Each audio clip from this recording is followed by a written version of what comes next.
Trump's power play injected fresh intensity into his escalating political offensive against the Justice Department and renewed worries he is barging across long-held boundaries between the judicial system and the Oval Office.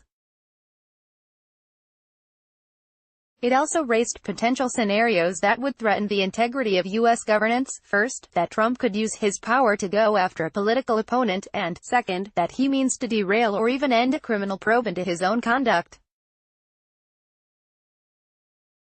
His gambit Sunday also fits into an effort by the White House, Trump's allies on Capitol Hill and conservative media cheerleaders to muddy the reputations and any eventual findings of special counsel Robert Mueller's team, as well as to cement the president's political base. Trump's fury peaked with a tweet that coincided with cresting coverage on conservative media of the unproven claim that an FBI confidential source in the Russia investigation could have been a spy sent by Obama administration officials to damage Trump. I hereby demand, and will do so officially tomorrow, that the Department of Justice look into whether or not the FBI, DOJ infiltrated or surveilled the Trump campaign for political purposes, and if any such demands or requests were made by people within the Obama administration, Trump wrote. Shortly after his outburst, the Justice Department said its Inspector General had been asked to assess whether there was any political impropriety in the use of the confidential source, as part of an existing probe into aspects of the Russia investigation. Deputy Attorney General Rod Rosenstein, who is overseeing Mueller's activities, said in a statement, "If anyone did infiltrate or surveil participants in a presidential campaign for inappropriate purposes, we need to know about it and take appropriate action." It was possible that Rosenstein punted the matter to the Inspector General to avoid a direct face-off between the White House and the Justice Department. But his move poses a fateful question that could be answered as soon as Monday. Will the president flex his muscle further to demand the Justice Department turn over documents on the source to his allies on Capitol Hill? That action could potentially force senior officials in the department to consider whether to remain in their positions. Were Rosenstein to resign under pressure, for instance, it could help Trump if he is able to eventually install an official that might be hostile to the Mueller investigation. There appears to be nothing illegal in Trump's demand for a Justice Department investigation, just as in practice, he had the authority to fire FBI Director James Comey last year. But some critics believe that Trump's repeated pattern of leaning on the Justice Department and the FBI over the Russia investigation could come close to showing intent that could amount to obstruction of justice. Even the fact that Rosenstein asked the Inspector General, the internal Justice Department watchdog, to get involved, puzzled some analysts.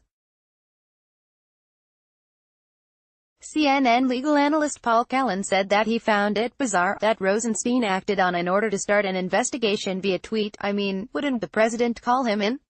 Wouldn't there be a little bit of nuance in the order? Callan asked, speaking with CNN's Ana Cabrera.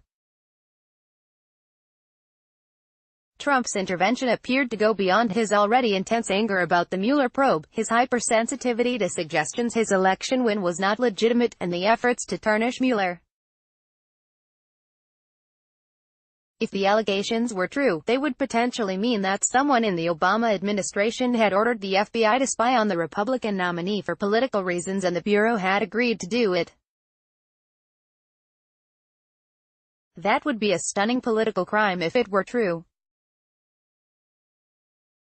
But given that no one has offered any evidence for such an outlandish scenario, it seems not to be rooted in fact at this point. CNN has reported that the confidential source was not someone planted by the FBI inside the Russia campaign. The New York Times, citing individuals familiar with the matter, reported Friday that the confidential source interacted with Trump campaign advisors George Papadopoulos and Carter Page. The Washington Post reported that, in addition to Page and Papadopoulos, the source met with Sam Clovis, the Trump campaign's co-chairman, to talk about relations with China. Clovis' attorney told the Post that Russia never came up in their conversation.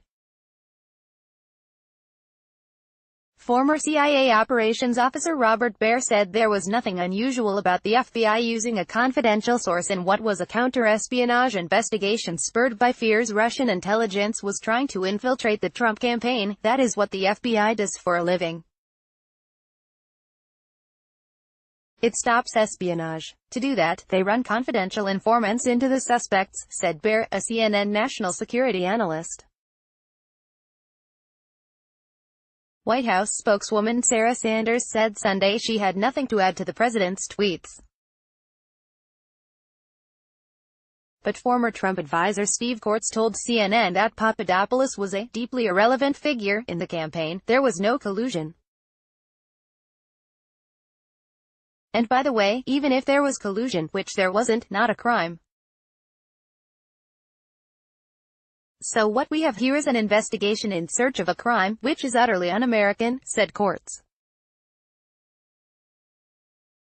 What I think the president is finally doing, thank goodness, is saying, enough of this nonsense. Ali Soufan, a former FBI special agent who played a key role in combating al-Qaeda before and after the September 11, 2001, praised Rosenstein's move, smart response by DOJ.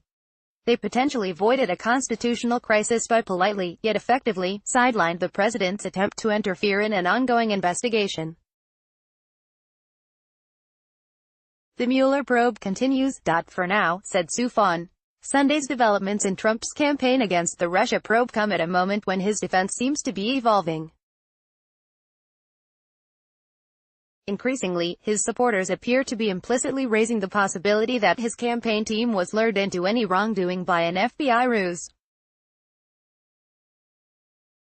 On Friday, Trump quoted Fox Business Network anchor David Assman in a tweet. Apparently the DOJ put a spy in the Trump campaign.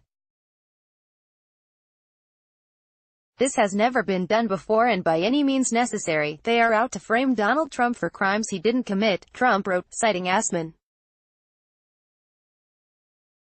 Another new theme of Trump's top legal advisor Rudolph Giuliani is that if anyone in the Trump campaign did work with Russia to use dirt against Democratic nominee Hillary Clinton, they would not have been doing anything wrong. There is nothing illegal about that.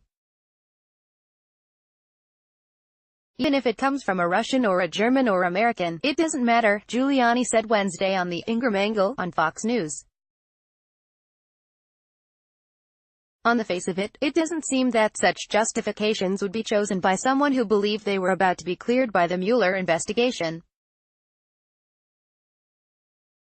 Yet, such is Trump's fury over the whole affair, it's also conceivable that his volcanic temperament and belief that he is being unfairly targeted is causing him to act in a way that raises suspicions. CNN's Laura Jarrett and Noah Gray contributed to this report.